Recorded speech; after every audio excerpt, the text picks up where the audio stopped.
You're going to hear a lot about design. You've been hearing a lot about design and the difference between planning and design. A lot of people write about school reform, and we talk about reforming the schools. Our whole argument is that's not enough. Reforming simply means to form it over again. We really have to transform the schools. We have to move them from one form to another. There's a certain degree to which we're talking about something like metamorphosis. It's, thinking about a butterfly in a cocoon. And we have to understand that those things that take place are changing the whole set of assumptions. Caterpillars can't fly.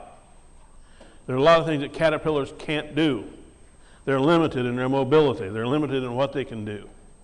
And then that caterpillar eats a whole bunch of stuff and goes into a cocoon. And in some ways, what the design team really is a cocoon. It's a place where you're protected to think. Because in the real world that you're in out there, you don't have time to think. You're too busy doing stuff. But whether you're a building level design team or a district design team, your job is to get inside that cocoon and think hard so that you can transform the system. And that means you have to be prepared to be dumb. What I mean by that is you have to take risk in the design team you might not take in a school planning team. You got to be asking a lot of what-if questions. And you got to be prepared to act like you're going to do something that turns out to be stupid. But unless you're prepared to act like you're going to do something that's likely to be stupid, you'll never do something that's smart.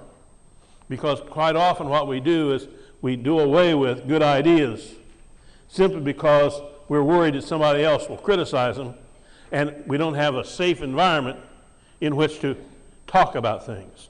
So one of the norms you have to really develop in a design team is a norm of confidentiality, so that somebody doesn't walk out and say, you can't imagine the stupid thing that Sally said. I never heard anything so darn dumb in my life. We have to say, instead of starting out by criticizing, we got to say, well, let's take this dumb idea and see how we can make it smart. What if? What if?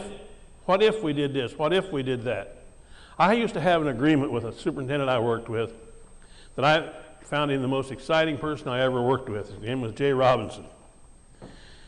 And I won't give you the whole history, but I will tell you that I walked into his office one day with a story about a man who had transformed medical education.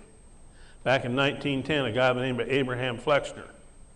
And they asked him how Johns Hopkins University had really changed the whole business of medical education.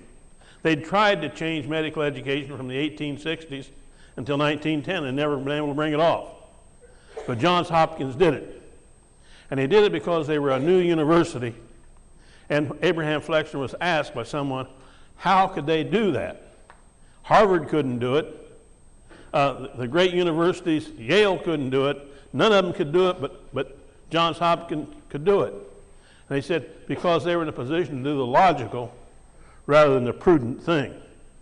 Because they didn't have the habits of the past, they could invent a new future.